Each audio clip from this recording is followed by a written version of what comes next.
Pada zaman dahulu kala, di sebuah kerajaan yang damai dan makmur, lahirlah seorang bayi perempuan dari garis keturunan bangsawan. Namun tak seperti harapan semua orang, sang putri terlahir dengan kondisi wajah yang cacat. Tangis haru atas kelahiran seorang penerus kerajaan berubah menjadi duka ketika sang permaisuri meninggal dunia setelah melahirkannya. Sejak saat itu, sang putri dibesarkan dalam sunyi, tanpa sentuhan kasih seorang ibu, kecuali dari seorang pengasuh yang setia, yang kelak dikenal sebagai Ibu Suri. Hari-hari sang putri dihabiskan di balik dinding kamar istana. Ia tumbuh tanpa pelukan teman sebaya, tanpa tawa di siang hari. Ia enggan menunjukkan dirinya di bawah sinar matahari, seolah cahaya itu terlalu terang untuk menyoroti luka yang ia sembunyikan. Malam hari menjadi satu-satunya waktu ia berani keluar, menjelajahi taman istana dalam diam, ditemani angin malam dan kelinci-kelinci kecil yang berkeliaran. Penduduk istana mulai mengenalnya dengan sebutan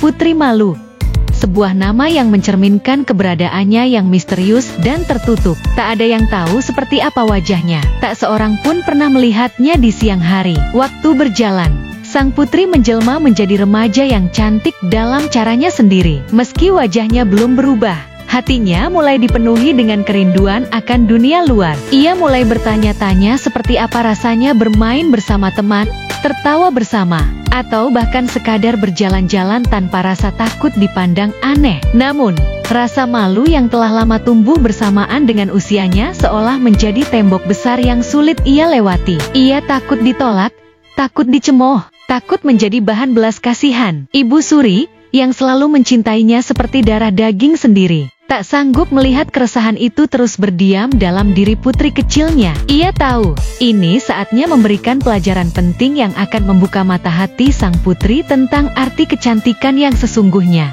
Pada suatu malam yang hening, saat sang putri sedang memberi makan kelinci-kelinci kesayangannya di taman, Ibu Suri datang menghampiri dengan senyuman lembut. Dalam genggamannya, sebuah cermin kecil dibungkus kain beludru merah tua, warisan dari masa lalu yang katanya menyimpan keajaiban.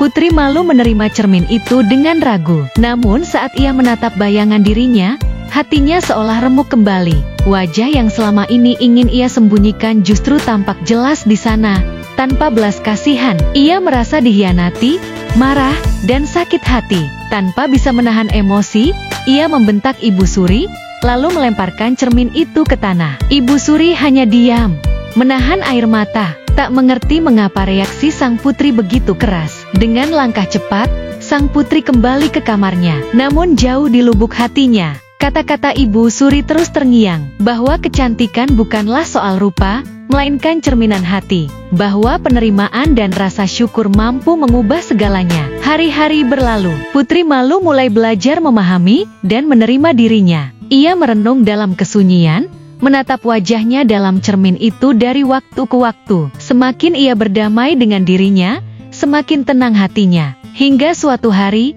saat ia kembali memandang bayangan di cermin itu dengan hati yang ikhlas, sesuatu yang ajaib terjadi. Wajah yang dahulu tampak cacat, kini memancarkan cahaya lembut. Ia tampak cantik, bukan karena wajahnya berubah secara ajaib, tetapi karena hati yang bersih telah membuka matanya untuk melihat keindahan dirinya sendiri. Dengan keberanian yang baru, Putri Malu akhirnya melangkah keluar kamar saat siang hari. Sinar matahari yang dulu ia hindari kini terasa hangat menyentuh kulitnya. Para pelayan dan penghuni istana terkejut, namun segera memberikan sambutan yang hangat dan tulus. Ia mulai menikmati dunia dengan penuh sukacita. Burung-burung yang berkicau, bunga yang bermekaran, dan taman istana yang dulu hanya ia datangi saat malam kini menjadi tempat bermainnya di siang hari. Ibu Suri menyaksikan semua perubahan itu dengan mata berkaca-kaca. Betapa ia bahagia melihat anak asuhnya menemukan kembali dirinya yang sejati bukan hanya melalui wajah, tetapi melalui kekuatan hati. Dan ketika sang putri kembali berkaca, kali ini tak ada lagi cacat yang terlihat. Wajahnya bersih, cantik, memancarkan ketenangan dan kebahagiaan.